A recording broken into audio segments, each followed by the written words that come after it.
आप में से भी कोई रिकॉर्ड कर सकता है, रिकॉर्डिंग अलाउड होगा तो वो शेयर कर देना इन केस यहाँ पे नहीं होता है तो। सर यहाँ पे रिकॉर्डिंग कुछ स्टार्ट हो टेक्निकल, गई। हाँ मैंने किया है, फिर से देखते हैं कब तक वो रहता है।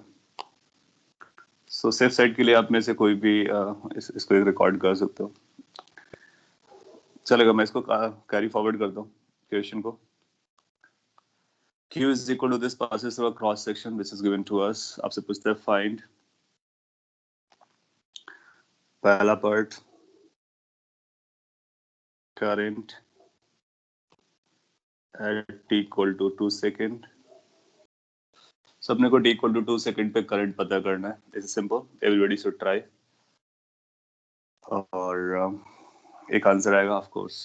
सारा ऐसा यूनिट पे है, वो कूलॉम पर है, सेकेंड है तो एम्पियर में अपना आंसर आ जाएगा। Give it a try.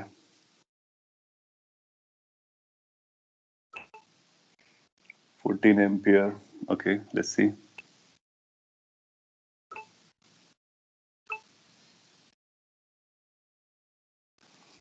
तो इसलिए काइनेमेटिक्स जैसी स्टोरी है। X as a function of time दिया गया, आपसे वेलोसिटी पूछा गया क्योंकि वेलोसिटी जो होता है dx by dt होता है, यहाँ पर करंट dq by dt है। सिमिलर टाइप का एनालॉजी चलेगा। सो आप बोलोगे करंट की जो वैल्यू है, आपसे किसी एक टाइम पे पूछा है, इसको बोलो इंस्टेंटेनियस वैल्यू पूछिए, और इंस्टेंटेनियस करंट होती है dq अपॉन dt। डिफरेंशिएट कर दो, दैट विल बिकम 60 + 2। ये करंट आपको किसी भी टाइम पे पता चल रहा है, आपको एक पर्टिकुलर टाइम पे चाहिए, t = 2। So I will become 6, 2 + 2, 12 + 2, that is 14 ampere. That's correct answer, yes. So you'll find this easy. Answer is 14 ampere. You can identify that. फिर आपसे पूछ सकता है कि find average current in 2 seconds. तो 0 से लेकर के 2 सेकंड में एवरेज करंट कितना जाएगा, ये अपने को पता करना है। अभी आपने जो 2 सेकंड पर निकाला था, अब 2 सेकंड तक निकालना है। Try the another one.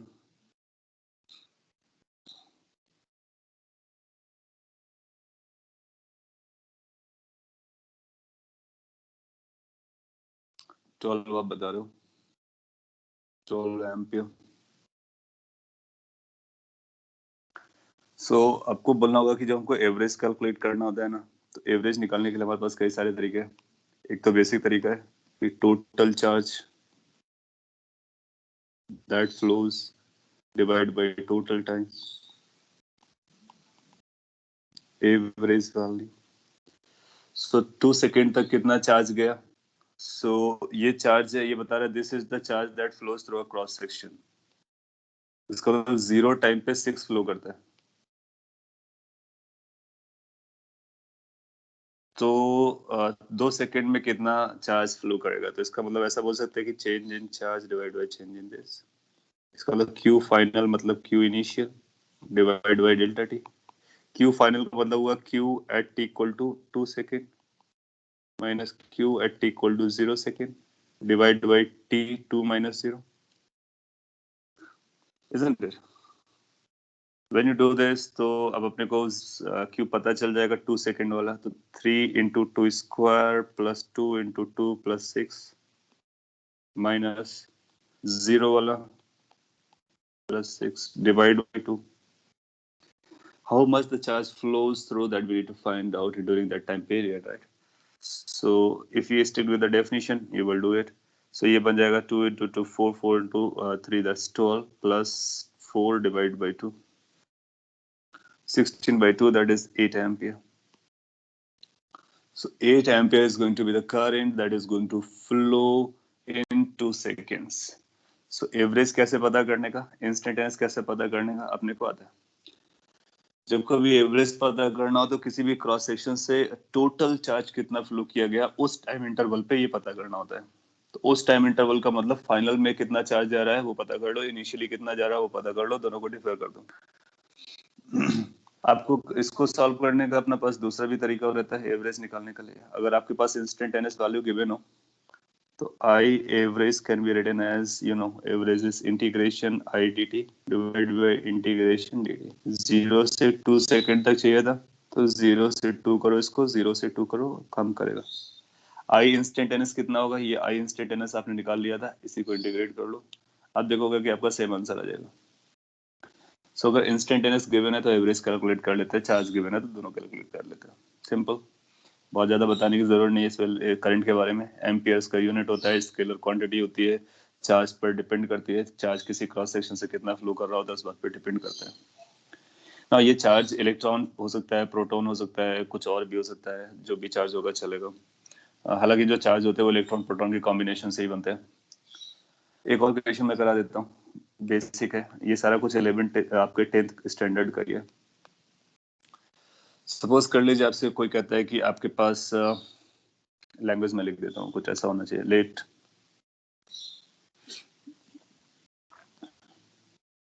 10⁵ electrons and 2 × 10⁵ protons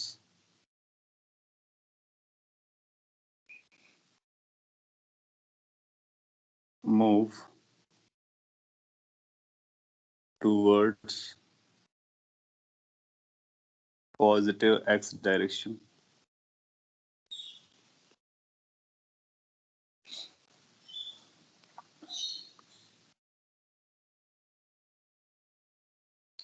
Find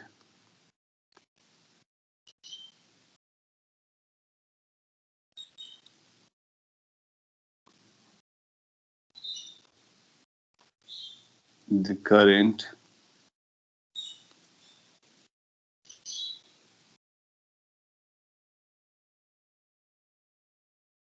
through a cross section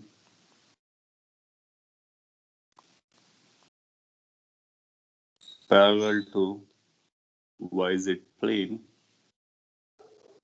if these charges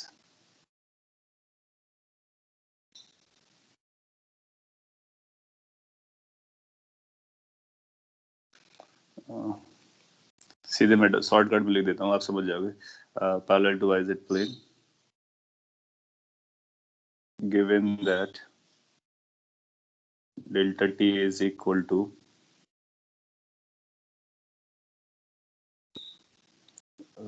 some 1 second। Basically मैंने आपको टाइम इंटरवल दे रखा है और चार्जेस के बारे में बता रखा है कि चार्जेस मूव कर रहे हैं, कुछ प्रोटॉन्स हैं, कुछ न्यूट्रॉन इलेक्ट्रॉन्स हैं, वो इस डायरेक्शन में जा रहे हैं। और आपको ऐसा क्रॉस सेक्शन लेना है, मतलब सभी को काउंट करना है, कितना करंट फ्लो करेगा ये अपने को पता करना है। Neena, the answer is 0।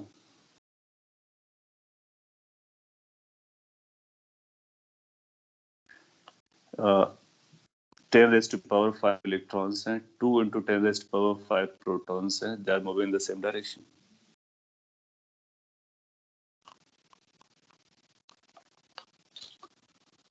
So yes, तो अपने को क्या देखना है कि आप ऐसा एज्यूम कर लो, मैं एक्सप्लेन कर देता हूँ कि ये आपके n1 नंबर ऑफ इलेक्ट्रॉन्स हैं और n2 नंबर ऑफ प्रोटॉन्स हैं, ठीक है।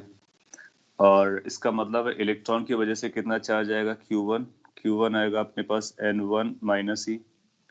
Q2 कितना आएगा, Q2 आएगा अपने पास n2 इंटू ई, ये चार्जेस हो गए।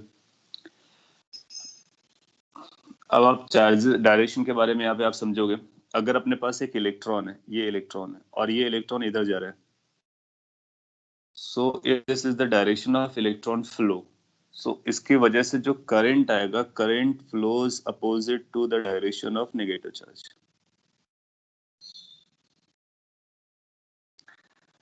अगर अपने पास एक प्रोटॉन है, प्रोटॉन उधर जा रहा है, तो current flows in the direction of positive charge. तो ये स्टेटमेंट आप नोट कर सकते हो कि करंट की डायरेक्शन पॉजिटिव चार्ज के फ्लो की डायरेक्शन में होता है। So current always moves in the direction of positive charge flow. यहाँ पर जो नेगेटिव चार्ज है वो भी प्लस आई डायरेक्शन में जा रहा है और पॉजिटिव चार्ज है वो भी प्लस आई डायरेक्शन में जा रहा है, लेकिन करंट इलेक्ट्रॉन की वजह से अपोजिट होगी और प्रोटॉन की वजह से दूसरे डायरेक्शन में होगी। तो जो नेट करंट होगी तो वो हम देख लेंगे कि कितनी आने वाली है। तो इसकी वजह से जो करंट आएगी, मैग्नीट्यूड निकालने वाले हम लोग। तो अगर इस माइनस को हम हटा भी दें तब भी चलेगा, क्योंकि हम मैग्नीट्यूड के बारे में बात कर रहे हैं, डायरेक्शन अलग से ले लिया है। तो I1 की वैल्यू आएगी हमारे पास N1 E divide by T. I2 current जो बनेगा that is going to be N2E। E is what? E is the 1.6 वाला number, you know that, divided by delta T. So how much the net current is going to be there? So I must be equal to I2 minus I1. Why I'm doing I2 minus I1? That's what is the point, कि current electron की वजह से electron के direction के opposite चलता है और proton की वजह से उसकी डायरेक्शन में चलता है। फिर आपने देखा ये दोनों करंट अपोजिट डायरेक्शन में है, तो इसका मतलब एक दूसरे को काउंटर करेंगे किसी जितना कर पाएंगे। अगर ये नंबर पॉजिटिव आया इसका मतलब है प्लस आई डायरेक्शन में, यानी एक्स का एक्स डायरेक्शन में चलेगा। अगर ये नंबर नेगेटिव आया इसका मतलब नेगेटिव एक्स डायरेक्शन में टोटल करंट जाने वाला है। बस इसके बाद ये डन हो गया। इसके बाद आपके लिखोगे ये बनेगा N2 minus N1 E divide by delta T.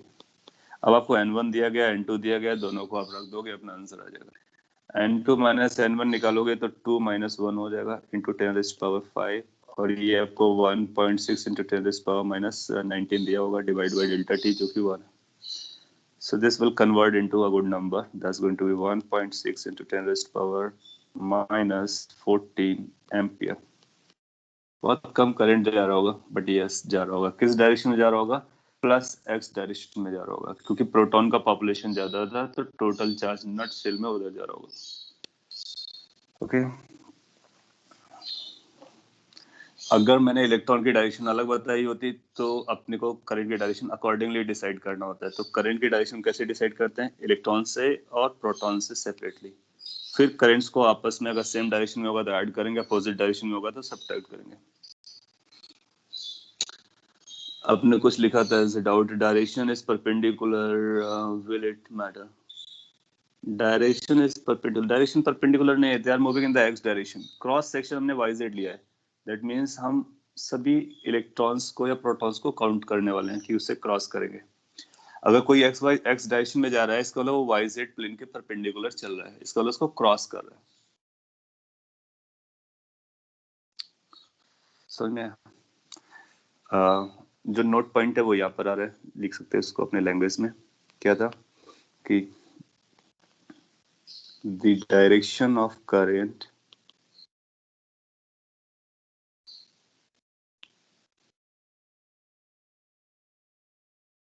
is in the direction of flow of positive charge। इसका मतलब डायरेक्टली ये निकलता है, करंट डायरेक्शन और करंट फ्लोज अपोजिट टू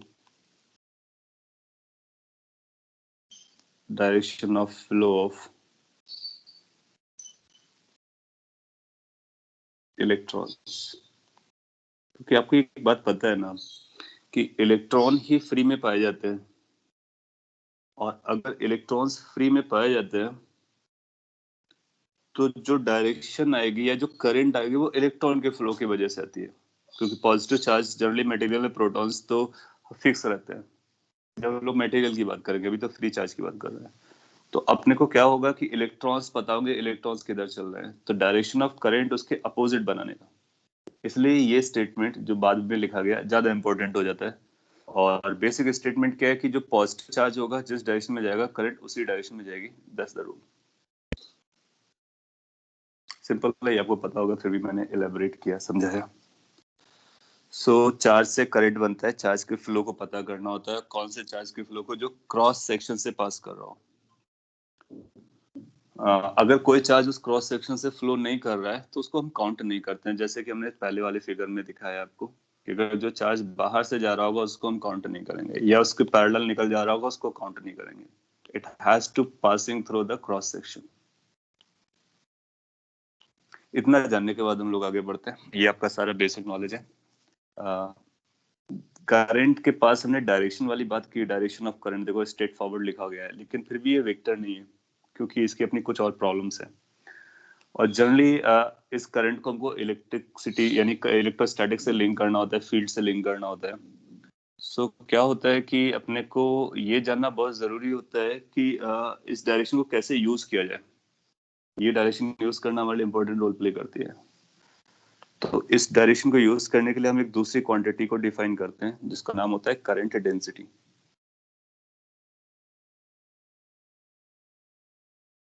ये शायद आपने 10th में नहीं पढ़ी होगी, और अगर आपने पढ़ रखी है अच्छी बात है, नहीं पढ़ रखा है तो अभी आपको सीखने का. Current density. करंट डेंसिटी को हम जे वेक्टर से लिखेंगे. ये एक वेक्टर क्वांटिटी होगी. That means it will carry magnitude, it will carry direction. और क्या मैग्नीट्यूड होगा, क्या डायरेक्शन होगा, कैसे डिफाइन करना है, वो मैं आपको बताता हूँ. ये भी शॉर्ट में डिफाइन कर सकते हैं mathematically. It is the current per unit, ऐसा बोल रहे. It is the current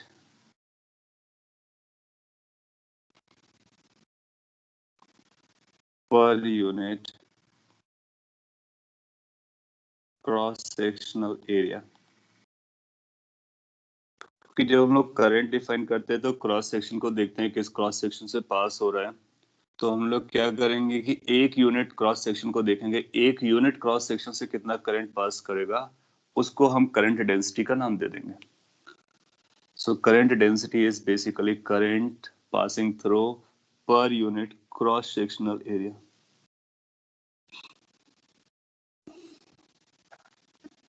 okay, इसका मतलब है J is basically I divide by cross sectional area. Cross sectional area को हम लोग A भी लिख सकते हैं, S भी लिख सकते हैं, चॉइस आपकी है. हम A यूज कर ले रहे हैं. सो इसका यूनिट क्या बनेगा? सिंपल सी बात है, यहाँ से यूनिट पता चल जाएगा. Unit is going to be ampere per metre square.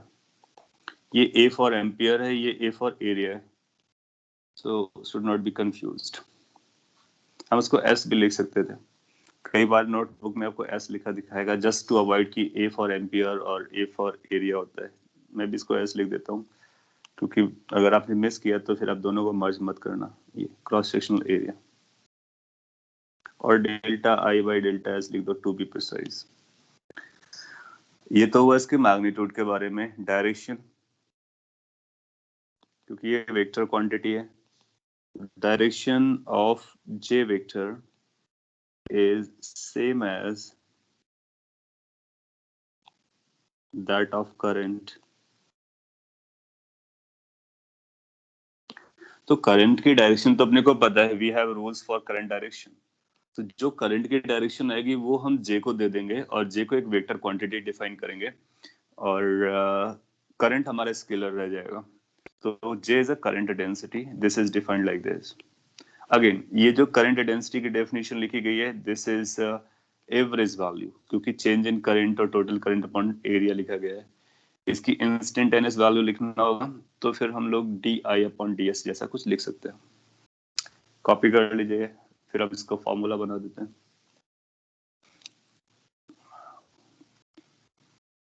Sir yes sir, हम जे को वेक्टर कैसे डिफाइन कर सकते हैं? कि उसके लाइक फॉर्मूला में भी तो सिर्फ एरिया वेक्टर ही है, ऊपर वाला वेक्टर ही नहीं है. तो लाइक कैसे आएगा वो वेक्टर? Good good good. हाँ, तो अब ये नेक्स्ट स्लाइड में मैं इसको इस तरह से अरेंज करता हूँ सो दैट कि ये जस्टिफाई हो जाएगा कि वेक्टर के फॉर्म में कैसे जा रहा है. ओके, अभी यहाँ पर इसीलिए मैंने मैग्नीट्यूड को अलग से लिखा हुआ है, डायरेक्शन को अलग से बोला है. अब हम मैग्नीट्यूड और डायरेक्शन को दोनों को मर्ज कर देंगे सो दैट उसको वेक्टर के फॉर्म में लिख के दिखा सके और वो एक जस्टिफाइड रिलेशन बन सके. आपने सही पॉइंट आउट किया कि यहाँ पर हमको ऐसा लगेगा कि ये वेक्टर है और ये एक स्केलर है और ये एक वेक्टर है. फिर ये तो डिवीजन चल रहा है, डिवीजन वेक्टर का होता भी नहीं है. फिर ये वेक्टर कैसे हुआ? तो यहाँ पर हमने कभी यहाँ पर एरो नहीं लगाया, ध्यान से ऑब्जर्व कीजिए. ये मैग्नीट्यूड है, ये मैग्नीट्यूड है, ये मैग्नीट्यूड है. तो चलता है मैग्नीट्यूड को तो हम डिवाइड करते हैं.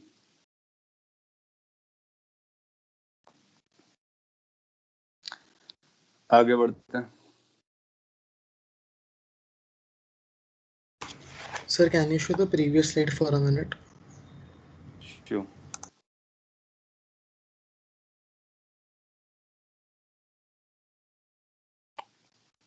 Put it down.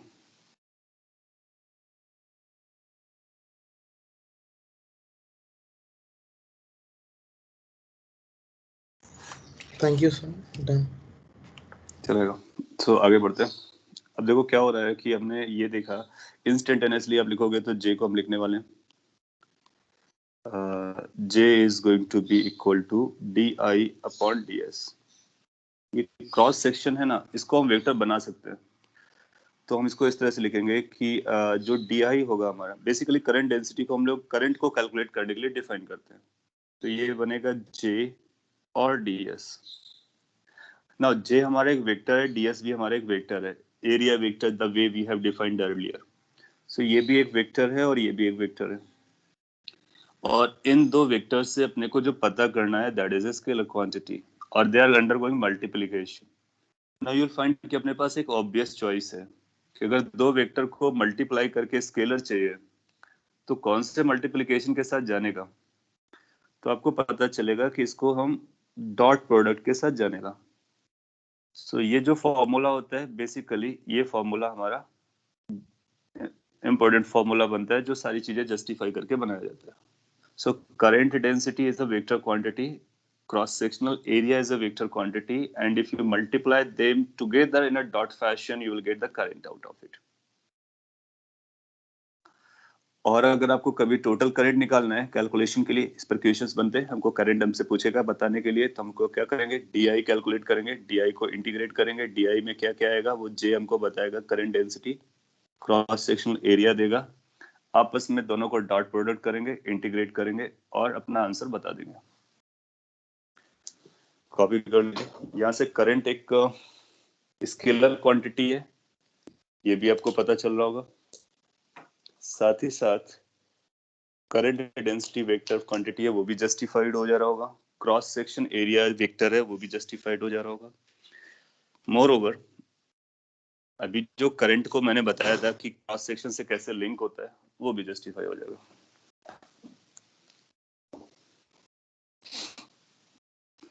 अब इस पे वो मेंस में, एडवांस में हाई लेवल के क्वेश्चंस क्रिएट कर सकता है इस फॉर्मूले पे बेस पे, या इस फॉर्म, दोनों एक ही चीज है। वो डिफरेंशियल फॉर्म में लिखा हुआ है, इंटीग्रेटेड फॉर्म में लिखा हुआ है।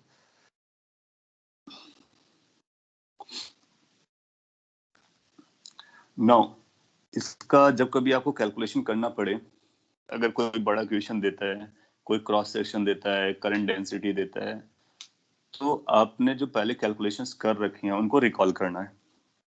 किससे एनालॉगी है, किससे एनालॉगस जा रहा है। मैं साइड में उसको ड्रॉ कर देता हूँ ताकि आपके नोट्स में भी रहेगा और आपको याद दिलाता रहेगा। आपको याद है कि हम लोग फ्लक्स कैलकुलेट करना लर्न किए थे। फ्लक्स कैलकुलेशन में क्या आता है, इंटीग्रेशन E डॉट ds आता है। एग्जैक्टली सेम फॉर्मूला चल रहा है। जिस तरह से हमको E की डायरेक्शन पता हुआ करती थी, ds हम लिया करते थे, डॉट प्रोडक्ट करना होता था, फिर हम फ्लक्स का कैलकुलेशन करते थे। एग्जैक्टली सेम वे पे अगर वो आपको J दे देता है और आपसे करंट पूछता है, तो आप ds चूज करोगे, J की डायरेक्शन को यूज करोगे, डॉट प्रोडक्ट करोगे, करंट निकालोगे। तो ये जो फ्लक्स का कैलकुलेशन है, इट मैचेस विद दैट। और यहाँ पर हम लोग ds के बारे में बहुत सारी बातें कर चुके हैं, ds क्या होता है एग्जैक्टली, वहां पर भी ds वही है।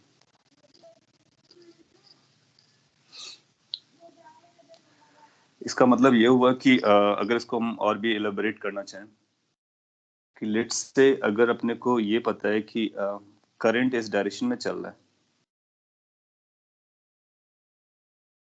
तो कोई आपसे कहता है करंट इस डायरेक्शन में जा रहा है, तो अगर ये करंट जा रहा है, इसको मतलब करंट डेंसिटी भी इसी डायरेक्शन में है, तो ये करंट डेंसिटी की भी डायरेक्शन को इंडिकेट करेगा, क्योंकि हम जानते हैं करंट और करंट डेंसिटी की डायरेक्शन सेम होती है। फिर आपसे कोई बोलता है कि अपने पास एक क्रॉस सेक्शन है, ये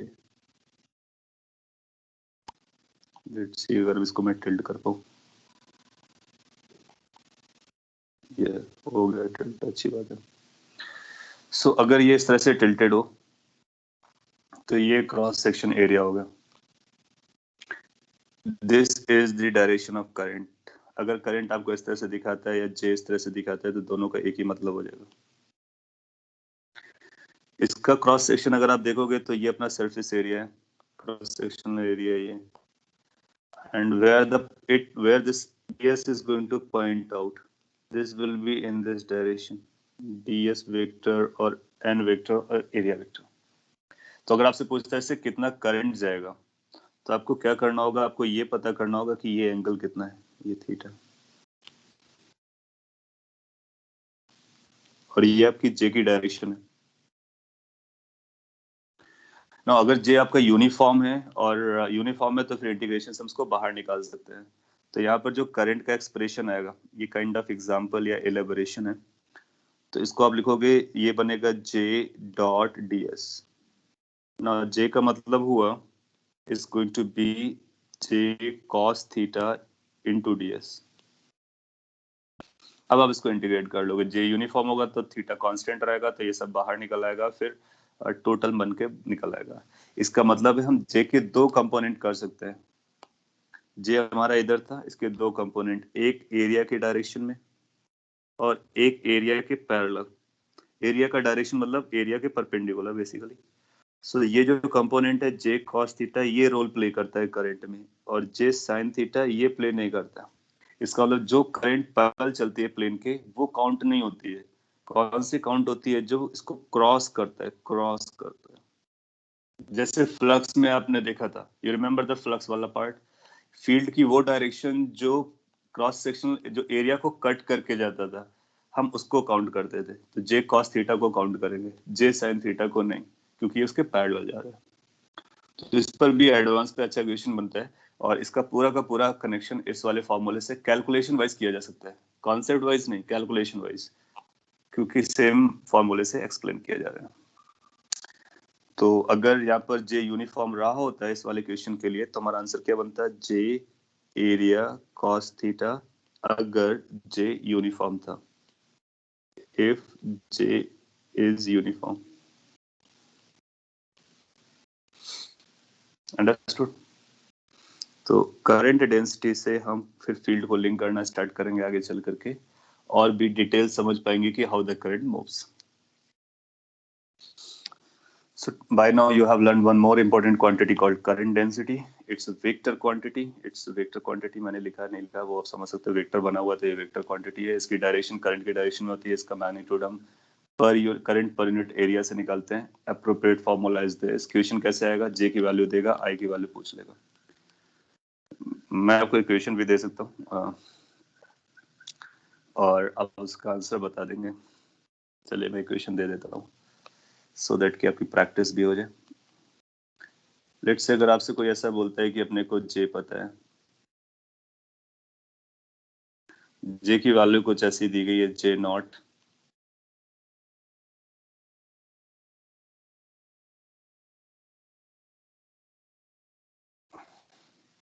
आई एक्स टाइम आई कैप,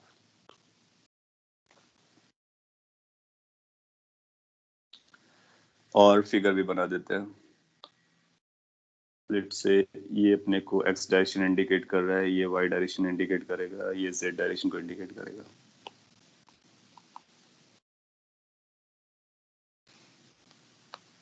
आपसे पूछता है find current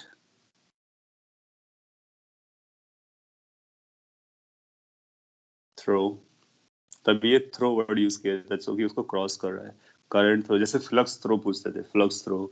so find current throw the following areas. पहला, हम यहाँ पे कुछ एरिया ड्रॉ करेंगे, आपको उन एरिया से पास होने वाला करंट पता करना है। पहला एरिया मैं ये चूज कर रहा हूँ,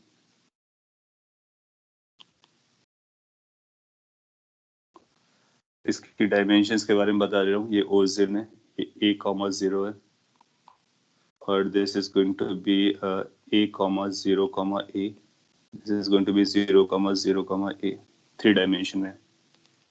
इस क्रॉस सेक्शन एरिया से कितना करंट पास करेगा ये अपने को पता करना है। So can you identify that? इसका नाम let's say हमने 1 बोला है 1, so that's the 1.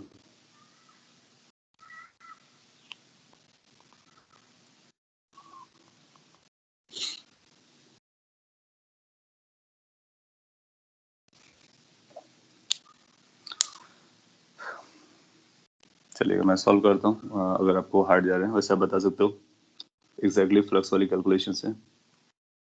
या sure you are saying 0. Good. So how to say this कि i की जो वैल्यू आएगी that is going to be integration j dot ds. j की वैल्यू किधर कितनी दी गई है, j naught x i cap, i x variable है ऑफ कोर्स, डॉट ds. कहीं भी आप इस पे ds चूज करो, ये परपेंडिकुलर रहेगा, ये j कैप डायरेक्शन में आएगा या माइनस j कैप डायरेक्शन में आएगा. सो इसका मतलब जो ds लिखा जाएगा इस वाले केस के लिए, तो that ds is going to be written as some ds j cap. आप जानते हो i cap dot j cap क्या होता है, 0 होता है. इसका मतलब इसका आंसर कितना आ जाएगा, 0. इसका मतलब इससे कोई करंट पास नहीं होगा जो क्रॉस सेक्शन आपने चूज किया है. सिंपल रीजन है, क्यों? क्योंकि करंट डेंसिटी इधर है, तो अगर करंट डेंसिटी इधर है तो उसको कट करेगी नहीं, टच करके निकल जाएगी, क्रॉस नहीं करेगी, just like flux. So you'll find कि it will have a 0 answer. Good. फिर इसके बाद में मैं आपको एक दूसरा एरिया देता हूँ, keeping that as a square of dimension a. So ये भी एक स्क्वायर है a डायमेंशन का. This वाला नंबर 2, ये भी हमारे लिए 0,a,0 है.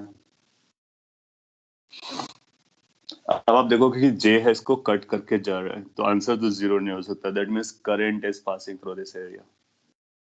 हाउ मच दैट इज, वो अपना ऑब्जेक्टिव है.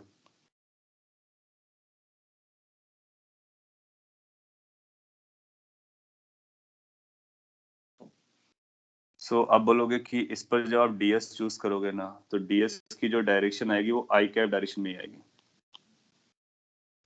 तो इस केस में करंट जो अपना बनने वाला है that is going to be j dot ds.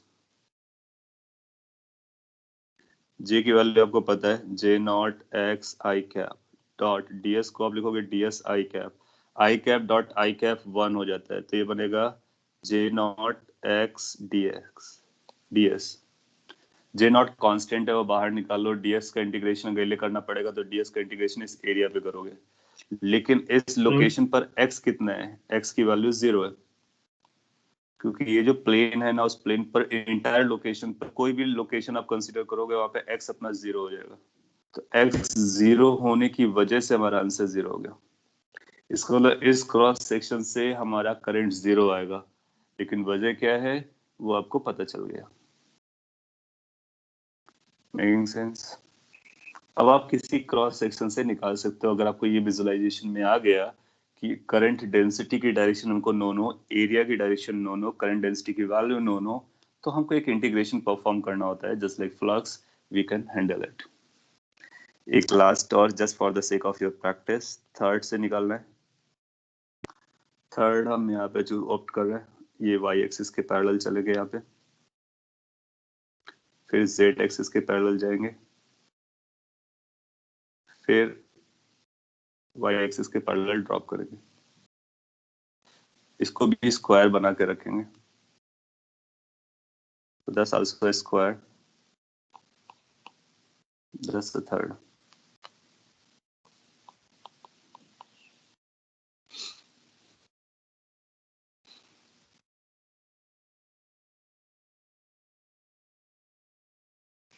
क्या इसका भी आंसर 0 आएगा? Need to check. आप देखोगे करंट डेंसिटी इस तरह से जा रही, पेनिट्रेट करके जा रहा है, इसका मतलब है कि करंट पास कर रहा होगा. कितना पास कर रहा होगा पता कर सकते हैं. अब देखोगे कि आई की जो वैल्यू आएगी, ये आएगा, ये आएगा, ये आ जाएगा. तो हम यहाँ तक तो जा सकते हैं कि जे नॉट बनेगा, एक्स बनेगा, dx बनेगा, ds बनेगा. बेसिकली 2 डायमेंशनल इंटीग्रेशन है. अच्छा, ये जो प्लेन बनाया गया है ये वाई जेड के पैरेलल है, यानी एक्स इसमें कांस्टेंट रहेगा और एक्स की वैल्यू ए रहेगी। तो यहाँ पर एक्स की वैल्यू ए हो जा रही है हर लोकेशन पर है, इसलिए हमने उसको रिप्लेस कर दिया ए से डी। नाउ जे नॉट हमारा कांस्टेंट है, ए कांस्टेंट है, डीएक्स का इंटीग्रेशन टोटल एरिया बनेगा, तो ये बनेगा जे ए डीएक्स का integration area which is a square, तो जे नॉट ए क्यूब के बराबर हो जाएगा। Good, J naught A cube के इक्वल हो जाएगा। सो इस एक्सरसाइज से आपको कुछ बातें समझ में आई होंगी कि हम करंट को पता कर सकते हैं अगर हमारे पास करंट डेंसिटी हो, और अल्टीमेटली अपने को करंट डेंसिटी समझना था। और सिंस हम लोग कैलकुलेशन कर चुके हैं फ्लक्स की, तो आइडेंटिकल फैशन में हम कैलकुलेशन कर सकते हैं। ऐसा क्वेश्चन आपसे पूछा जा सकता है कभी भी, कहीं भी, कैसे भी, तो अपने को बताने का। J naught A cube is the correct answer, yes agreed. So किसी भी एरिया से कैलकुलेट करके अपने को बता सकते हो करंट डेंसिटी कितना जाने वाला है। अब इसको और भी टफ क्वेश्चन बना सकता है। कैसे बना सकता है, एक क्वेश्चन मैं और करा देता हूँ, सो दैट कि अगर उस तरह का एडवांस में कभी पिक किया गया तो आप आंसर दे सकते हो। सपोज कर लीजिए आपसे ऐसा बोलता है कि अभी तक हम लोगों ने करंट और करंट डेंसिटी पढ़ा है, करंट को कंडक्टर में कैसे फ्लो कराते हैं वो हम लोग लर्न करने वाले हैं, करेंगे शॉर्टली। फिर भी एग्जांपल में इसको ले लेते हैं। लेट्स से कि अपने पास एक सिलेंडर है बड़ा सा, ऐसा क्वेश्चन एग्जाम में आ भी चुका है और आने के फिर से चांसेस है। मैं सिलेंडर बनाने का एफर्ट दे रहा हूँ, देखना स्टार्ट हो आपको कि वो सिलेंडर ही है, ये सॉलिड सिलेंडर है, और इस पर इसकी जो रेडियस है वो कैपिटल आर है। इस पर करंट डेंसिटी आपको दी गई जो इस तरह से चल रही है जी।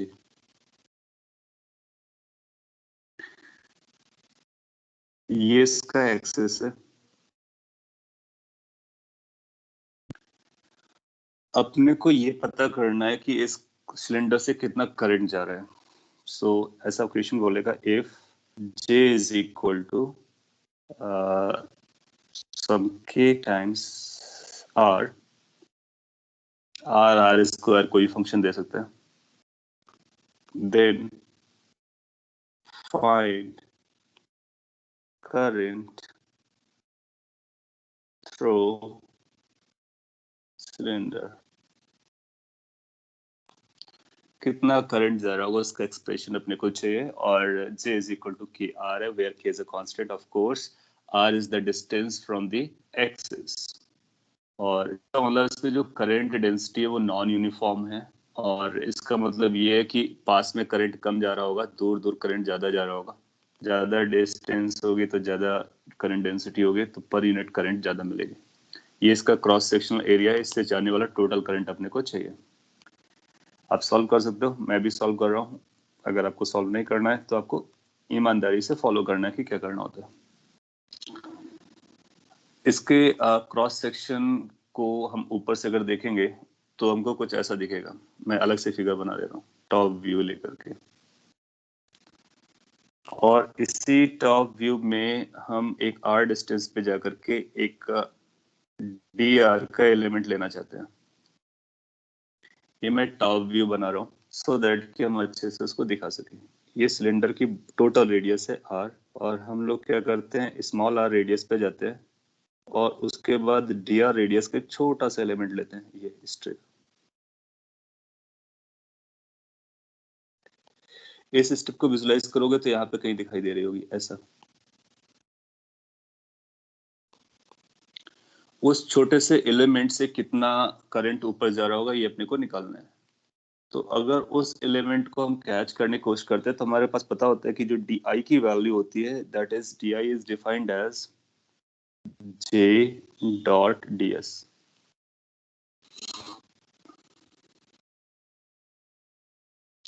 दो क्रॉस सेक्शन है तो जीरो रहेंगे। नहीं नहीं, क्रॉस सेक्शन का मतलब होगा कि ये ऐसा करंट चलेगा, तो हर लोकेशन पे एक क्रॉस सेक्शन आएगा, यहाँ पर भी होगा क्रॉस सेक्शन, यहाँ पर भी होगा क्रॉस सेक्शन, यहाँ पर भी होगा क्रॉस सेक्शन, यहाँ पर भी होगा क्रॉस सेक्शन, यहाँ पर भी होगा।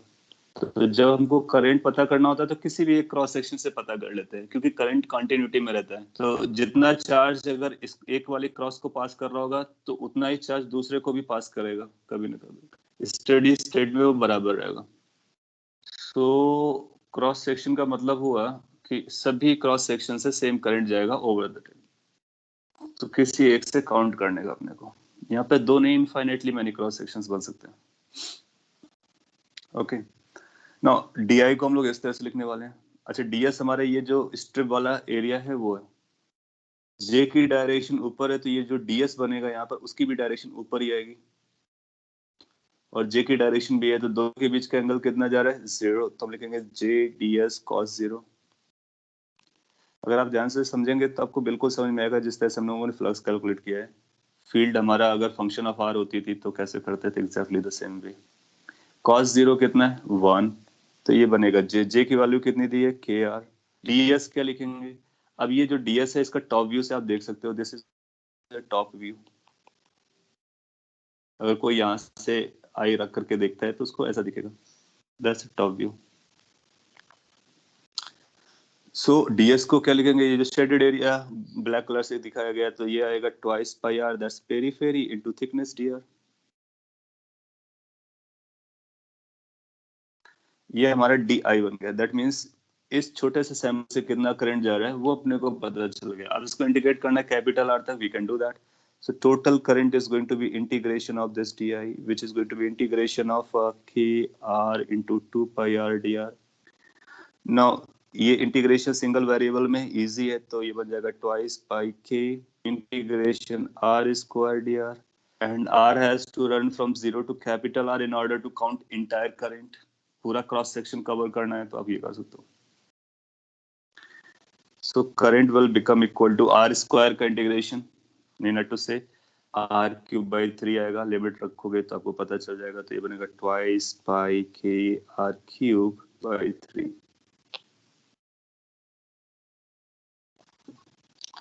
सो ये अपना करंट का आंसर बन जाएगा, कॉपी कर लीजिए। अब आपसे कभी भी ऐसा क्वेश्चन पूछा जा सकता है किसी भी जंक्शन पे या किसी भी सिलेंडर पे या क्रॉस सेक्शन पे, आपको करंट डेंसिटी दे देगा और टोटल करंट आपसे पूछ लेगा। ये क्रॉस सेक्शन आप ऊपर बनाओ, बीच में बनाओ, नीचे बनाओ, कोई फर्क नहीं पड़ता है, क्योंकि वो सिलेंडर है तो सेम रेडियस रहेगी क्रॉस सेक्शन की हर जगह। और ये केवल और केवल आर पर डिपेंड कर रहा है, तो मतलब हर लेंथ पे बराबर जाएगा, लेंथ पे डिपेंड नहीं कर रहा है, इस लेंथ पे।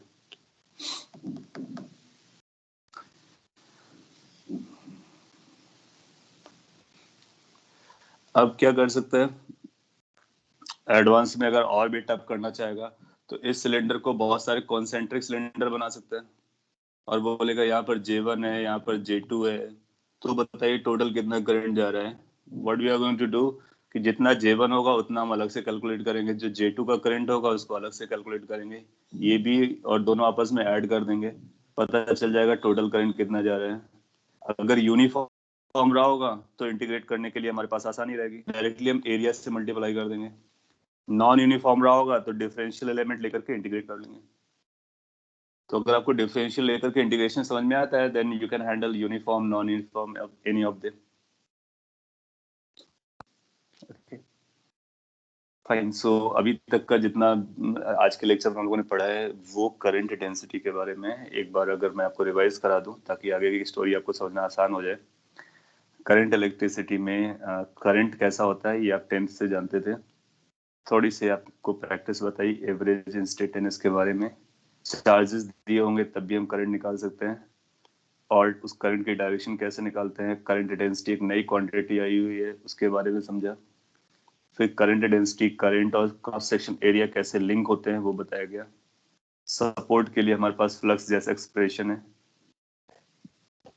Calculation exactly similar to the flux था, आपने किया, और एक अच्छा क्वेश्चन भी परफॉर्म किया।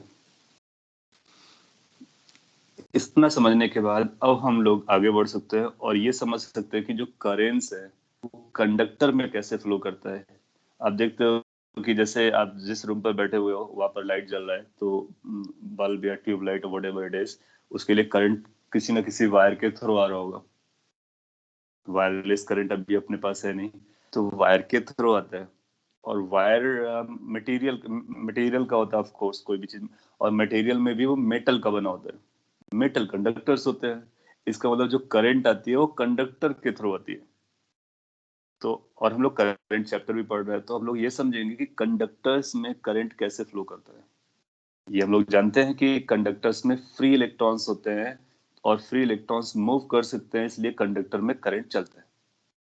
इंसुलेटर्स में फ्री इलेक्ट्रॉन्स नहीं होते हैं, इसलिए इंसुलेटर में करंट नहीं चलता है। तभी अगर आपको ट्यूबलाइट जलाना है तो आपको कनेक्शन मेटल लाइक वायर से बनाने पड़ेंगे। अगर आप वुड के वायर लोगे या ग्लास के वायर लोगे या प्लास्टिक के वायर बनाओगे तो उससे करंट पास नहीं हो पाएगी, वो ट्रांसमिट नहीं होती है, एज ऑब्वियस एज एनीथिंग।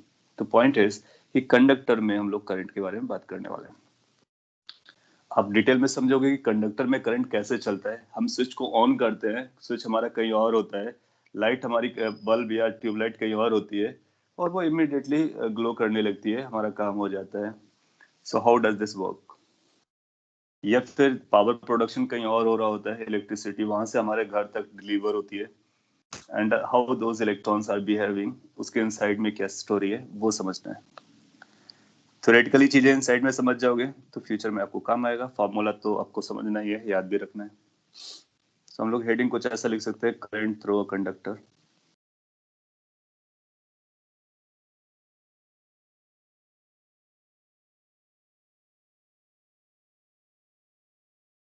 इसका यूज तो हम लोग काफी समय से कर ही रहे हैं, काफी समय तो बोले, अभी हम लोग ऐसा बोलते थे कि एक कैपेसिटर है, एक रेजिस्टेंस है, आरसी सर्किट जो पढ़ा था याद है आपको?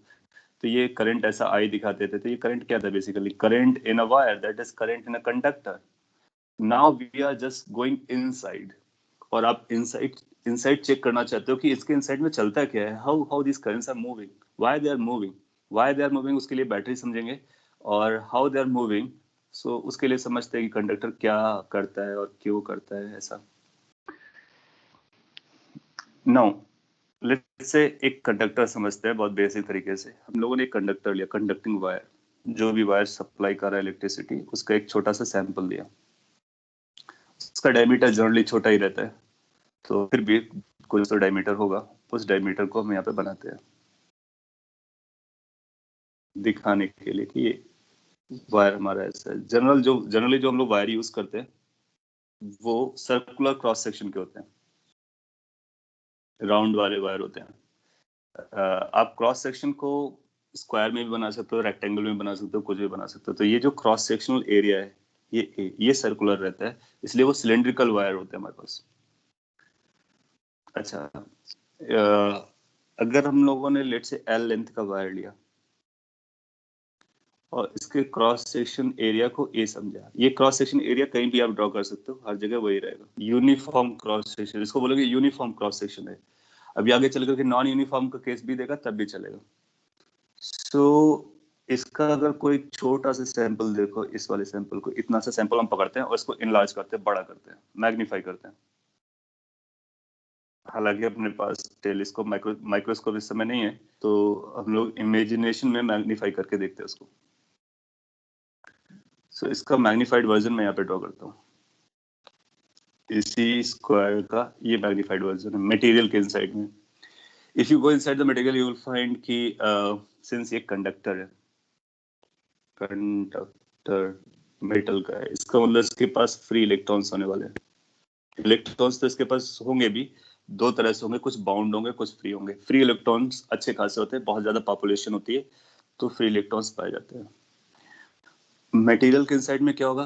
पॉजिटिव चार्ज आयंस होंगे, जैसे कि अगर ये इलेक्ट्रॉन फ्री हो गया तो जो एटम होगा वो पॉजिटिवली चार्ज हो जाएगा, आयन बन जाएगा, पॉजिटिव चार्ज होगा। वो आयंस फिक्स्ड होते हैं, या एटम्स जो होते हैं वो फिक्स्ड होते हैं, एटम मूव नहीं कर पाते हैं।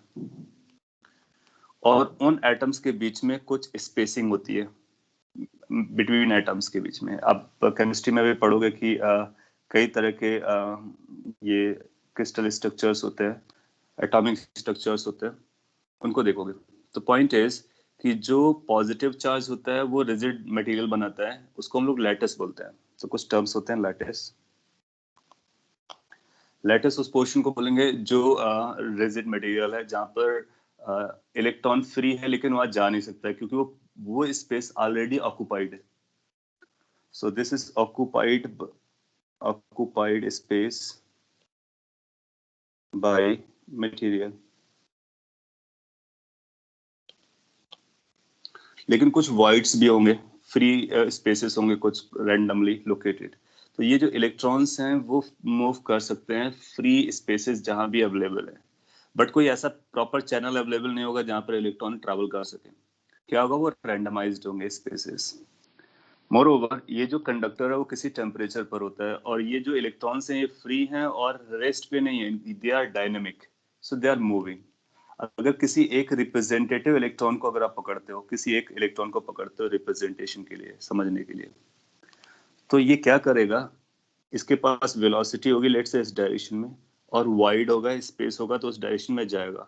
जैसे ही थोड़ा स्पेस पे चलेगा तो उसको फिर से लैटिस मिलेगा, लैटिस से कोलाइड कर करके अपनी डायरेक्शन को बदल लेगा, फिर वो दूसरी डायरेक्शन में जाएगा, फिर उसको लैटिस मिल सकता है, कोलिजन होगा, फिर वो किसी और डायरेक्शन में चला जाएगा, फिर से कोलिजन हो सकता है, किसी और डायरेक्शन में चला जाएगा, फिर किसी और डायरेक्शन में चला जाएगा, फिर किसी और डायरेक्शन में चला जाएगा. सो किसी एक इलेक्ट्रॉन को अगर आप ऑब्जर्व करो, so that moves in a very complicated manner in very random path depending upon how the material is. That means how the voids are located, how the spacing has been given. So electrons, they are moving, they are dynamic, they are moving in a zigzag path. तो इसको हम बोलते हैं they are moving in zigzag path. So आपसे ऐसा पूछ सकता है theoretically, what is the path of an electron in a conductor? You say it's a zigzag. Why it is a zigzag? Because of there's a lattice, there's a void पे move करता है, lattice से collide करता है, collisions होते हैं, story चल रही होती है. अच्छा, इसका मतलब ये बात क्लियर होगी कि इलेक्ट्रॉन्स जो होते हैं वो डायनेमिक होते हैं. So electrons are moving, electrons are moving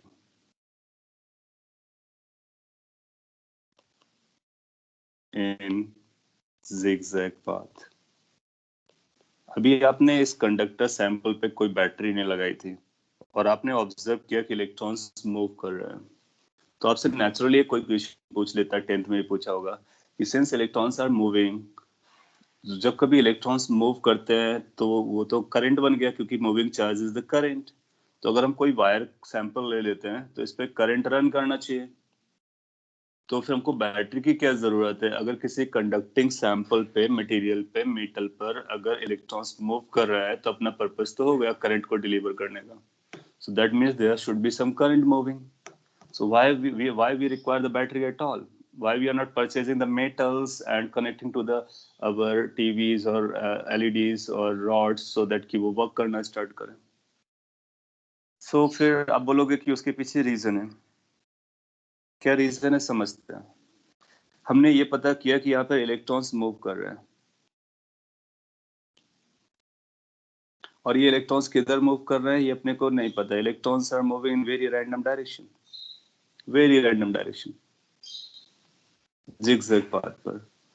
अगर आप कोई एक क्रॉस सेक्शन कंसीडर करते हो, लेट्स से आपने यहाँ पर कट करके देखा, यहाँ पर एक क्रॉस सेक्शन कंसीडर करते हो, सो करंट पता करने के लिए अपने को ये जानना जरूरी होता है कि हमारे गिवन क्रॉस सेक्शन से कितने इलेक्ट्रॉन्स पास कर रहे हैं या कितना चार्ज पास कर रहा है नट सेल में. अभी आपने एक एग्जांपल किया था इलेक्ट्रॉन और प्रोटॉन वाला. आपने देखा था कि इलेक्ट्रॉन और प्रोटॉन अगर सेम डायरेक्शन में चल रहे थे तो प्रोटॉन में से इलेक्ट्रॉन को कम करना पड़ा था करंट को. एग्जैक्टली सेम लॉजिक है.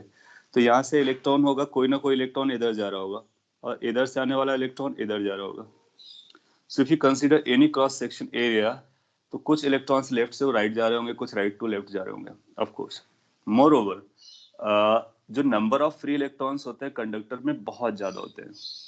अगर बहुत ज्यादा नंबर्स हमारे पास होते हैं तो फिर हम ये बोलेंगे कि अगर किसी एक इलेक्ट्रॉन को लेफ्ट से राइट जाने की प्रोबेबिलिटी है तो एक दूसरे इलेक्ट्रॉन के पास प्रोबेबिलिटी जरूर होगी जो राइट से लेफ्ट जा रहा होगा. तो अगर कभी आपको आंसर देना होगा तो आप इस तरह से आंसर दोगे. आप बोलोगे कि since there are large number of electrons, hence there is equal probability for both side crossing. और अगर बोथ साइड क्रॉसिंग करेंगे तो फिर नट सेल में कितना चार्ज क्रॉस कर रहा होगा? 0. तो करंट कितना हो जाएगा? 0.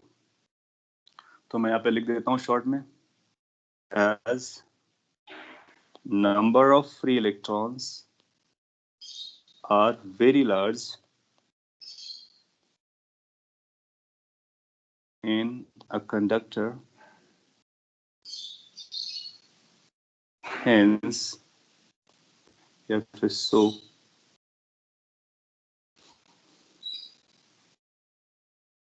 there is equal amount of electrons crossing any cross section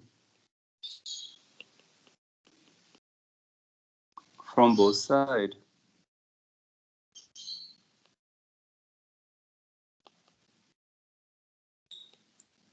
Hence, or that implies delta Q is equal to 0. Nutshell में कोई चार्ज फ्लो नहीं करता है, hence करंट का वैल्यू 0 हो जाता है.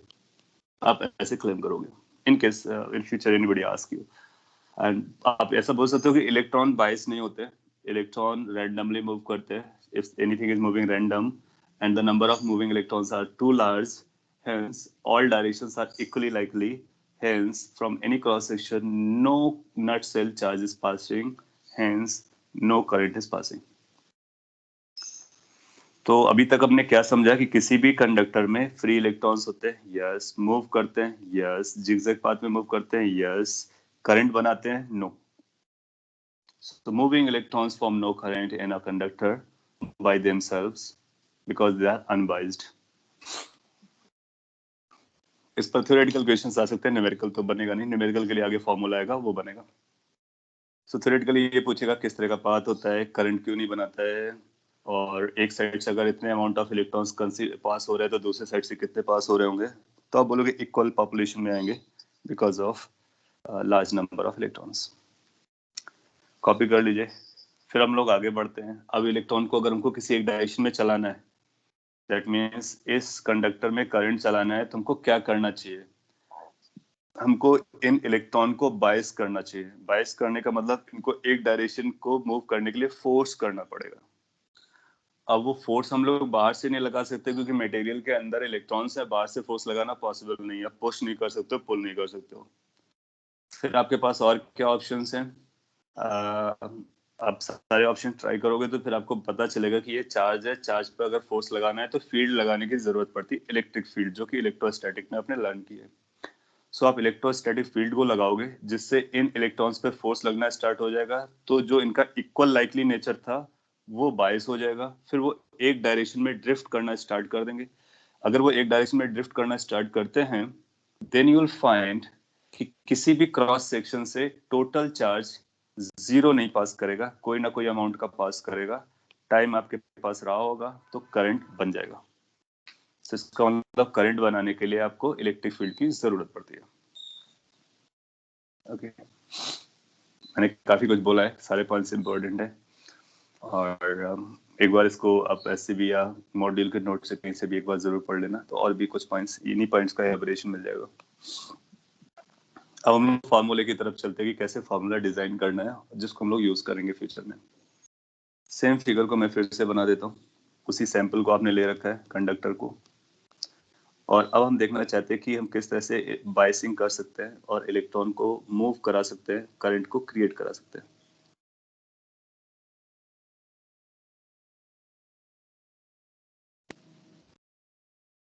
सो लेट्स से ये सैंपल हम लोगों ने लिया, कंडक्टर है जिसका क्रॉस सेक्शन एरिया ए है और लेंथ एल है.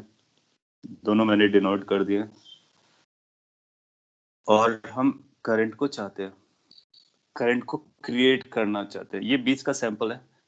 इसको आप किसी और पार्ट से कनेक्ट किया होगा, आपने केवल सैंपल देखा. क्योंकि आपको करंट चलाना है तो आपको पूरा क्लोज सर्किट चाहिए होगा. सो उस सर्किट में से एक सैंपल को हम पकड़ रहे हैं. जैसे कि अगर कैपेसिटर इन और ये रेजिस्टेंस वाला सर्किट था तो इतना सा सैंपल हमने पकड़ा हुआ है. वायर का सैंपल पकड़ रहे हैं हम लोग, और उसके इनसाइड में क्या चल रहा है वो देखते हैं. स्टार्ट करते हैं समझना. लेट्स से कि आपने एक फील्ड लगा दिया पर. अभी तक हमको ये पता चला फील्ड लगानी पड़ेगी क्योंकि अगर फील्ड नहीं लगाएंगे तो फिर ये चलेगा नहीं. इलेक्ट्रॉन्स नट सेल में बाइस्ड नहीं होंगे. लेट्स से आपने एक बाहर से फील्ड लगाया E. जो कि इसके इनसाइड में ई एग्जिस्ट करता है, तो इसके इनसाइड में ई आ जाएगा। हम जानते हैं कि कंडक्टर के पास इनसाइड में फील्ड आता है तो वो चार्ज को मूव कराएगा और अपने नट सेल में चार्ज को मूव कराना स्टार्ट करेगा। सो अपने पास अगर जो इलेक्ट्रॉन था ये, अब ये इलेक्ट्रिक फील्ड ई पर आ गया है। इस इलेक्ट्रॉन पर आप पाओगे कि एक फोर्स एक्ट कर रहा है,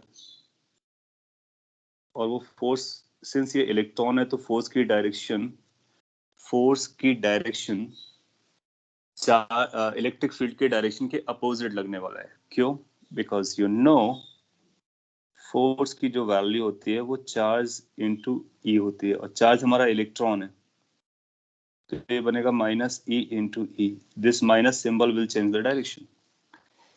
इसका मतलब अब इलेक्ट्रॉन्स जो ड्रिफ्ट करेंगे वो फील्ड की डायरेक्शन के अगेंस्ट ड्रिफ्ट करेंगे। ये भी एक इंपॉर्टेंट पॉइंट आया।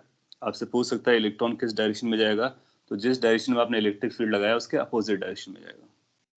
तो उस डायरेक्शन में फोर्स लग रहा है तो उस डायरेक्शन में उसके पास वेलोसिटी भी आ जाएगी नट सेल में। तो अगर आप कोई भी क्रॉस सेक्शन कंसीडर करोगे तो आप पाओगे कि इधर इलेक्ट्रॉन्स जाते हुए मेजॉरिटी में नजर आएंगे, इधर जाने वालों की पॉपुलेशन कम हो गई होगी। तो नट सेल में इलेक्ट्रॉन्स जो है वो राइट से लेफ्ट जा रहे हैं। अगर इलेक्ट्रॉन्स राइट से लेफ्ट जा रहे हैं तो करंट किधर जा रहा होगा ये हम आइडेंटिफाई कर लेंगे, क्योंकि हमको पता है करंट की डायरेक्शन जो होती है वो इलेक्ट्रॉन के डायरेक्शन के मूवमेंट के अगेंस्ट होती है।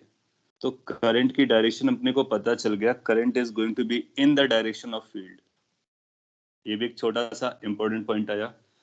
आपसे पूछेगा कि करंट किस डायरेक्शन में चलता है, आपको ऑप्शन देगा फील्ड की डायरेक्शन में, फील्ड के अपोजिट, फील्ड के 90 डिग्री। तो हम बोलोगे जो भी आप फील्ड अप्लाई करोगे उसी की डायरेक्शन में करंट की डायरेक्शन चलती है। फिर करंट वेक्टर नहीं होता है तो फिर हम इसको जे की वाली डायरेक्शन बोलेंगे। तो अगर आप जे की डायरेक्शन पता करोगे तो जे की डायरेक्शन करंट की डायरेक्शन में होती है। तो करंट डेंसिटी और electric field they are in the same direction. ये पॉपुलर पॉइंट बन जाता है, current density and applied field are in same direction. Sir, Yes. sir, these electrons we are talking about the surface ones or the inside ones?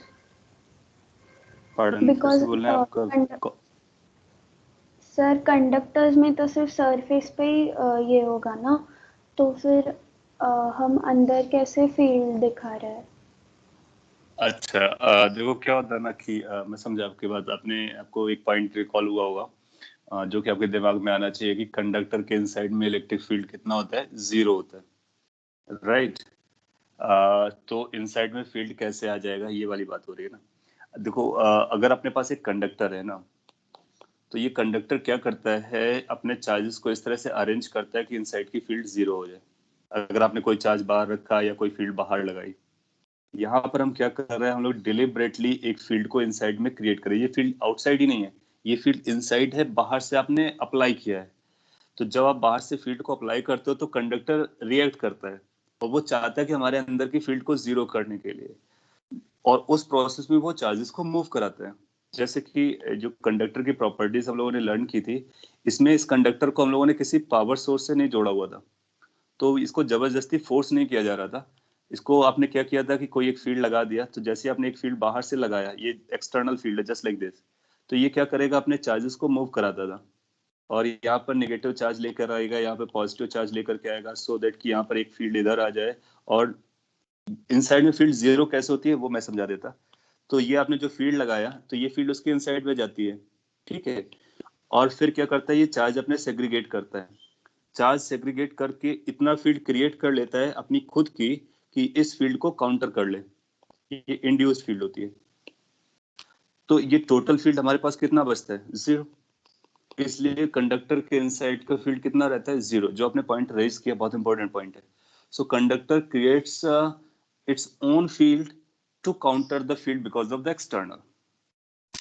तो यहाँ पर आपने external field लगाया है, अब ये क्या करेगा, अपने ये जो इलेक्ट्रॉन्स का मूवमेंट है वो करवा रहा है, तभी ये क्या कर रहा है, इलेक्ट्रॉन को इधर लेके जा रहा है, सो दैट कि वो भी एक फील्ड क्रिएट कर सके, ई को 0 करने की कोशिश करेगा।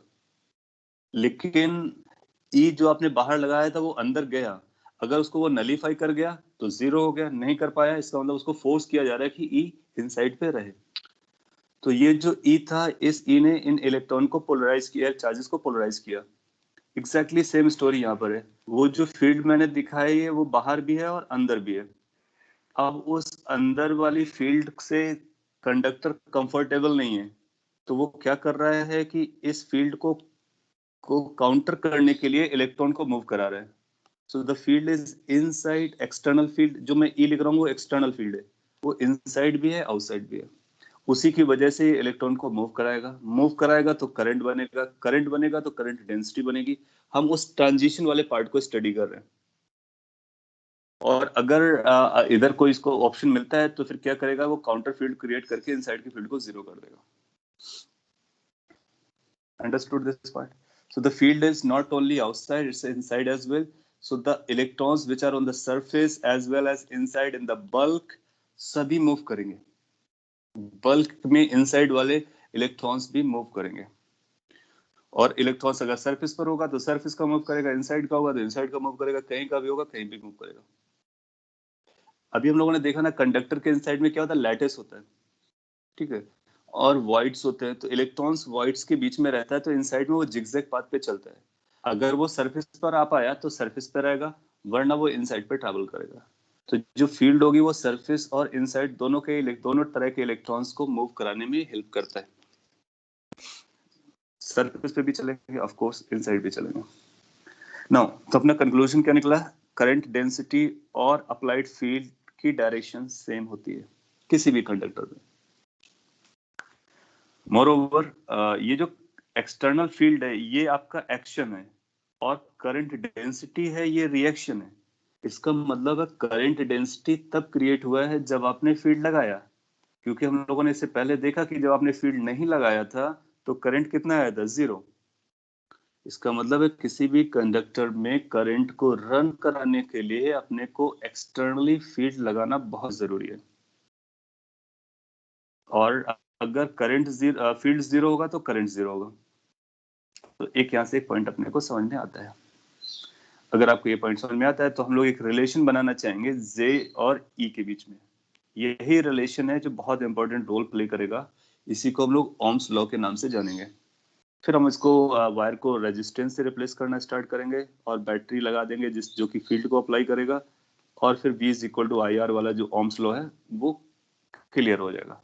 तो बेसिकली हम लोग कर क्या रहे हैं, आपको फिर से बता देता हूँ। हम लोग ये समझने की कोशिश कर रहे हैं कि V is equal to I R आया कहाँ से, इसमें V कहाँ से जनरेट होता है, कैसे आता है, I कैसे क्रिएट होता है, R कैसे क्रिएट होता है। ये थ्योरेटिकल है, अंडरस्टैंडिंग के लिए बहुत जरूरी है, इसलिए इसको मैं डिटेल में डीप पे जा रहा हूँ और ये आपके सिलेबस में है। अदरवाइज मैं क्या करता, मैं बोलता कि V is equal to I R आपको पता है, चलो इसका एप्लीकेशन करना स्टार्ट करते हैं, सर्किट बनाते हैं, सॉल्व करते हैं, हो जाएगा। सो वो सर्किट बना के सॉल्व करने वाली स्टोरी थोड़ी देर में आएगी। अभी हम बस उस फॉर्मूले की तरफ जा रहे हैं। सो यहाँ तक आपको क्या कैरी करना है, फील्ड हम बाहर से लगाते हैं, उसकी वजह से इलेक्ट्रॉन मूव करते हैं, इलेक्ट्रॉन मूव करने की वजह से करंट बनती है, करंट डेंसिटी बनती है, और ये आपस में रिलेशन इस तरह से जाता है। ना अपने पास थोड़ा सा टाइम है, थोड़ा मैं और एलाबोरेट कर देता हूँ, और फिर इसके फॉर्मूले का डेरिवेशन अगर आज नहीं हो पाएगा तो फिर कल कंप्लीट कर देंगे। अब आप किसी इलेक्ट्रॉन को अगर सैंपल को पकड़ते हो, किसी एक इलेक्ट्रॉन को पकड़ते हो, तो कंसीडर एन इलेक्ट्रॉन। तो वो इलेक्ट्रॉन कोलाइड करता है, अभी आपने देखा लैटिस से कोलाइड करेगा, फिर जिगजैग पाथ पे जाएगा और वो स्टोरी चल रही होती है। तो उस स्टोरी को मैं एक बार फिर से पिक्चर में दिखा देता हूँ। कुछ इस तरह से चल रहा होता है। ये इलेक्ट्रॉन आपका था, ये इधर गया, फिर मे बी इधर आएगा, फिर मे बी इधर जाएगा, फिर मे बी इधर आएगा, मे बी इधर जाएगा, और इधर इस तरह जिगजैग पाथ पे चल जाएगा। इसके एक कोलिजन के बाद फिर से दूसरा कोलिजन होगा, दूसरे कोलिजन के बाद नेक्स्ट कोलिजन होगा, तो कंटिन्यूअसली कोलिजन्स होते रहेंगे। हम लोग ये एज्यूम कर लेते हैं कि ये इनिशियली एक कोलिजन के बाद उसकी वेलोसिटी रेस्ट पे आ जाता है। दैट मींस वो कोलाइड होने के बाद रेस्ट पे आएगा, फिर उसकी वेलोसिटी बढ़ेगी, फिर कोलाइड होगा, फिर रेस्ट पर आएगा, फिर वेलोसिटी बढ़ेगी, इस तरह से चलता रहेगा। अपने को ये समझना है कि ये रैंडमली चल रहा है, हमने को इसके पाथ के बारे में वरी नहीं करना है। अपने को ये देखना है कि अगर हम कोई क्रॉस सेक्शन लेते हैं तो उस क्रॉस सेक्शन से कितना क्रॉस करता है। दैट मीन्स ये इलेक्ट्रॉन इलेक्ट्रिक फील्ड के अपोजिट डायरेक्शन में कितना वेलोसिटी गेन करता है वो समझने का। तो इलेक्ट्रिक फील्ड के अपोजिट में जो इसके एक्सीलरेशन आएगा, एक्सीलरेशन को हम लिखेंगे force divide by mass. Force कितना हो जाएगा, ई मैग्नीट्यूड वाइज, मास कितना हो जाएगा m। इतने एक्सेलरेशन से चलेगा। इस इलेक्ट्रॉन की इनिशियल वेलोसिटी कितनी थी उस डायरेक्शन में जिस डायरेक्शन में फील्ड लगाया गया, क्योंकि हम जानते हैं कि अपने आप ये कोई करंट नहीं दे रहा था, तो अपने आप ये नट सेल में कोई वेलोसिटी नहीं कैरी किया था कि क्रॉस सेक्शन को क्रॉस करे, तो इनिशियल वेलोसिटी उसकी जीरो थी। जब आपने फील्ड लगाया तो एक्सीलरेट किया तो फिर ये डिस्टेंस ट्रैवल किया, फिर कोलाइड किया, तो उसमें उसका एक्स कंपोनेंट कितना रहा होगा, उस एक्स कंपोनेंट के लिए वो इस एक्सीलरेशन से चलेगा। लेट से वो टी टाइम तक चलता है, तो उसकी वेलोसिटी कितनी हो जाएगी, v की जो वैल्यू हो जाएगी वो u प्लस at से लगाया जा सकता है। किस डायरेक्शन में, जिस डायरेक्शन में ये चल रहा है नट सेल में। इनिशियल वेलोसिटी कितनी है इसकी, जीरो। एक्सेलरेशन कितना है, e बाई m। टाइम कितना लगा, t। सो दैट मीन्स ये जो वेलोसिटी गेन कर लेगा अगले कोलिजन से पहले तक वो ये होगी। एक बार ये वेलोसिटी गेन करेगा तो फिर से लैटिस से कोलाइड करेगा, फिर से उसकी वेलोसिटी जीरो हो जाएगी, फिर टी टाइम कोई दूसरे टाइम तक चलेगा, फिर वेलोसिटी गेन करेगा, फिर इस तरह से वो ड्रिफ्ट करना स्टार्ट करेगा। और ये जिगजैग पाथ में हम उसका वो कंपोनेंट स्टडी कर रहे हैं जो फील्ड के अपोजिट डायरेक्शन में चल रहा है। अब आप देखो कि ये जो इसका फॉर्मूला बनाना कितना कॉम्प्लिकेटेड है, क्योंकि इनसाइड में कहाँ पर वॉइड है, कहाँ पर लैटिस है, कितना चल पाएगा कितना नहीं चल पाएगा, पहले कोलिजन में कितना टाइम लिया, दूसरे में कितना टाइम लेगा, ये सारी स्टोरी बहुत कॉम्प्लिकेटेड है। तो हम लोग क्या करते हैं कि एक एवरेज मॉडल बना लेते हैं। हम लोग ये मानेंगे कि ये हर दो कोलिजन के बीच में बराबर टाइम लेने वाला है। तो सक्सेसिव कोलिजन के बीच में जो टाइम लगेगा वो कांस्टेंट रहेगा, वो मटेरियल पे डिपेंड करेगा, यानी उसके स्ट्रक्चर पे डिपेंड करेगा। तो हम लोग ऐसा मान लेते हैं, let tau is the time between two consecutive collisions, and हम लोग ये assume करते हैं it remains constant for a given material। एक गिवन मटेरियल के लिए एक पर्टिकुलर स्ट्रक्चर होगा इनसाइड में, और उस पर्टिकुलर स्ट्रक्चर में हम ये मान के चलेंगे वो रेगुलरली अरेंज्ड है, और उसकी वजह से दो कोलिजन्स के बीच का जो टाइम है वो कांस्टेंट है। ये हमारा अजम्पशन है। आपसे पूछ सकते हैं एग्जाम में हम कौन सा अजम्पशन लेते हैं, क्या हम डिस्टेंस को कांस्टेंट ट्रीट करते हैं, टाइम को कांस्टेंट ट्रीट करते हैं, वेलोसिटी को कांस्टेंट ट्रीट करते हैं, एक्सेलरेशन को कांस्टेंट ट्रीट करते हैं। तो आप बोलोगे कि हम टाइम को कांस्टेंट लेते हैं, एक्सेलरेशन तो कांस्टेंट आता है अगर हमने कांस्टेंट फील्ड लगाया है तो, और डिस्टेंस वगैरह हम मेजर करेंगे। ओके, तो ये टाइम हो गया। तो अपने पास इस पॉइंट को यूज करते हुए एक ये निकल के आया कि जो इसकी वेलोसिटी होती है वो वेलोसिटी आ जा रही है E divided by m into tau. इस वेलोसिटी को हम एक नाम से बुलाते हैं, दैट्स कॉल्ड ड्रिफ्ट स्पीड या ड्रिफ्ट वेलोसिटी। इसको हम लोग नेक्स्ट क्लास में आगे बढ़ाएंगे कि ड्रिफ्ट स्पीड क्या होती है और इसमें किन किन पैरामीटर पे डिपेंड करता है। So that we will look in the next lecture. उसके बाद इसका डेरिवेशन आ जाएगा, ओम्स लॉ आ जाएगा, फिर v is equal to I R आ जाएगा। और एक बार v is equal to I R आ गया तो रेजिस्टेंस के बारे में आप कुछ जानते हो, कुछ मैं और बताता, और फिर सर्किट को सॉल्व करेंगे, हीट कैलकुलेशंस करेंगे, फिर इलेक्ट्रिकल इंस्ट्रूमेंट्स की बात करेंगे। ओके, सो आज के लिए हम लोग इतना ही रखते हैं। काफी थ्योरेटिकल था, लेंदी था और सिंपल था, आपको समझ में आया होगा, ये ऐसा मैं एक्सपेक्ट कर रहा हूँ। अगर कोई कंसर्न रहा हो तो आप पूछ सकते हो quickly, otherwise we can get of.